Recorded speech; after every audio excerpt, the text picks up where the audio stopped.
What is up, YouTube? Welcome back to my channel, ChrisLeeTV. It is your boy Chris, and as you can see by the title of this video, yes, I got scammed. I got scammed at the truck stop, right? And I'm gonna tell y'all this story because this is real life. You know what I'm saying? Everything on my YouTube channel is pretty much my real life, and it's about trucking and it's about becoming financially literate, how to get your CDL.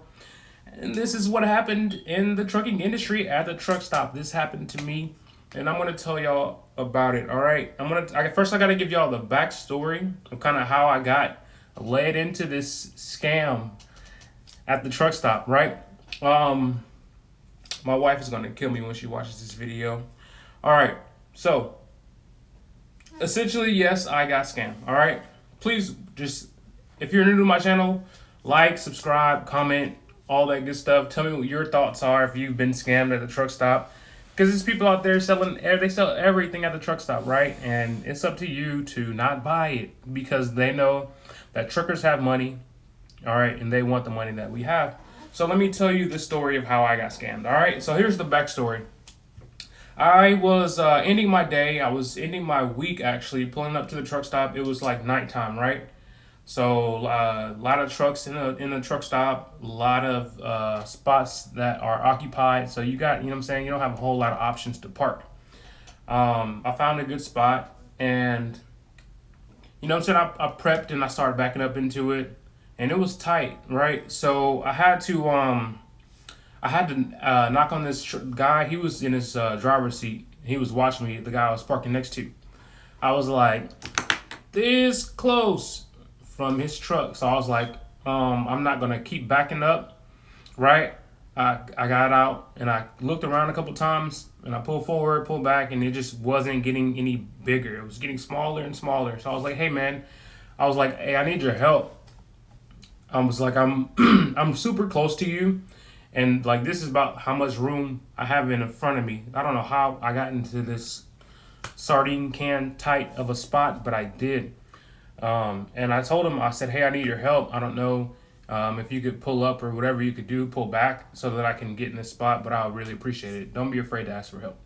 And he got out, he looked, and he saw how close I was. What he did was, you know what I'm saying, he was like, all right, give me a second. So there was this pickup truck, this white pickup truck that pulled up next to me, and he was like, hey, what's up? Let me talk to you. And I was like, all right, what's up? You know what I'm saying? I'm like kind of frazzled in the brain. I'm like, man, I'm just trying to get in this spot.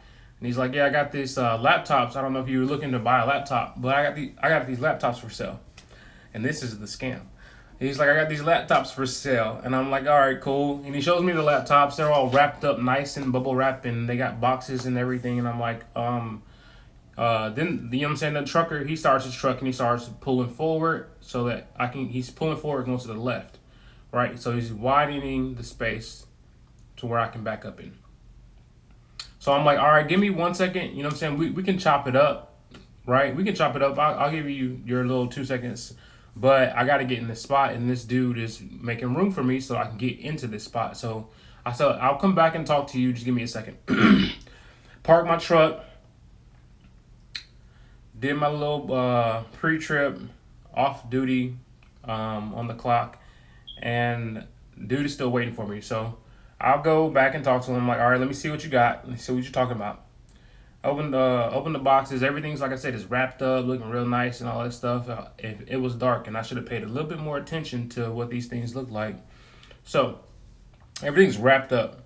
And I'm like, all right, looks good. It has like price tags on it and everything. All this stuff is manufactured. Like they went home and printed this stuff off on the computer and made it look pristine, prestigious. Like, you know what I'm saying? If you just looked at it real quick, you'd be like, damn, that's that's real. So I was like, all right, what you want for it? So he was like asking like $400 for the, it was like a MacBook, like my MacBook. It was like, you know what I'm saying? It was like not exactly like this, but he asked $400 for it. So I was like, all right, I don't got that. I'll give you, you know what I'm saying? I'll give you 3. He was like, all right, I'm cool with 3. That's what I should have known. You know what I'm saying? If it's a good product, you're still gonna try to negotiate a little bit more higher. You're not just gonna say, all right, you know what I'm saying, and go with it right there. But he was like, I got these other things too. I don't know if you're interested in that. And he showed me like another computer. It was like in the box. They had it all taped up, price tag and everything looking right. Opened the box, pulled out the other computer, and then he had also a iPad. iPad's all wrapped up, everything. He told me he worked somewhere, and you know what I'm saying, it was overflow or something like that. So I was like, I should have been the first check mark. It sounded like it was probably some stolen goods, but I don't think it was. You know what I'm saying? Turns out it probably wasn't. I don't think it was, because I'll tell you what happened. So I told him, I was like, all right, you have all this stuff. I'll take it for, you know what I'm saying, 5. I'll give you 5 for everything. He's like, all right, cool. So I go to the ATM in the truck stop. I pull out $500. I pull out rent money, right? And I'm like, one of these things I can go sell and flip and, you know what I'm saying, double my money. And then I'll have the other 2 just to, you know what I'm saying, do whatever with. So I go pull out the money. I go back to the truck. I give him the money, put the boxes in the truck, you know what I'm saying, and I go home.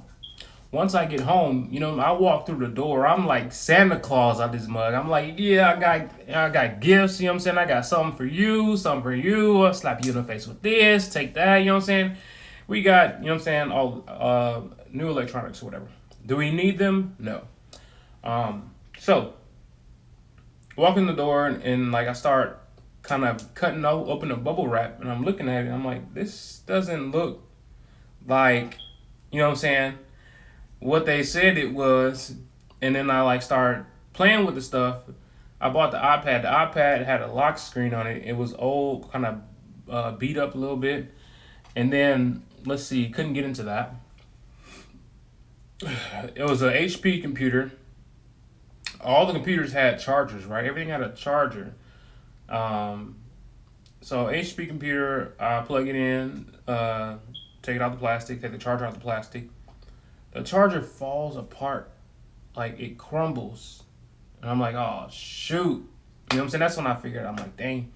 And then I plug in like another charger that we have at the house for HP. And I turn that laptop on and the screen just black. The screen just black. Nothing comes on. So I'm like, okay, let's try the MacBook. You know what I'm saying? The MacBook. Let's try that.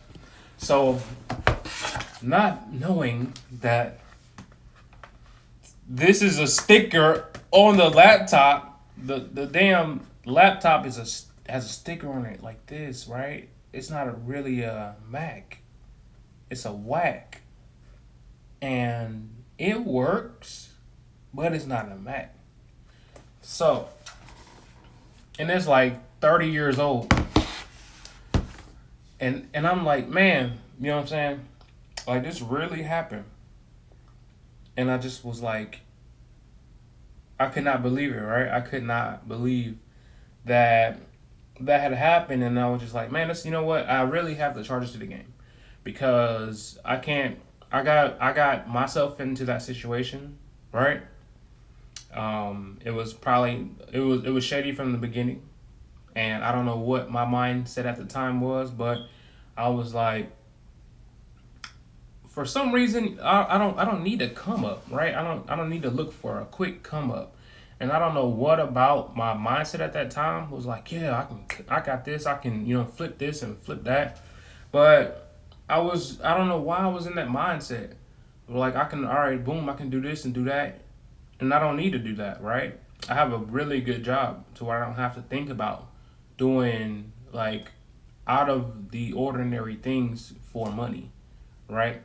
And I had thought about that, and I was just like, what is going on with me? Like, what kind of mindset? Why was my mindset, you know what I'm saying? Why did it go and why did it go back to like, you know what I'm saying, that way of thinking? And I just couldn't understand that. But I just wanted to share that with y'all because I don't want that to happen to y'all, right? I want y'all to know that this is real life, and I still, you know what I'm saying, I make mistakes. I talk about becoming financially literate and spending your money on, you know what I'm saying, saving money and investing money. And I thought that would have been an investment if it was a better computer, like if I could get and I have everything I need to do what I'm doing right now. I'm making videos, I'm doing all this stuff. But for some reason, I was just like, I did something really dumb, and My wife is gonna watch this video and she's gonna be really mad at me. I've already made it up. I feel like I bought the bed, I bought a new comforter, I bought dish sets, I bought cookware. I had to make this up because she was like, she was like, how much did you spend on this stuff? And I was like, 200. You know what I'm saying? I couldn't bring myself to admit what I had done, right? And after preaching, like, hey, we gotta save, hey, we gotta do this, like, and then looking at myself in the mirror and being like, you did that, right? You talk all this good game and you went and did that. But I think that it's a valuable lesson for me, not only for me to be able to share that with y'all. I hope that you can learn something. Wife, I love you. Until next time, deuces.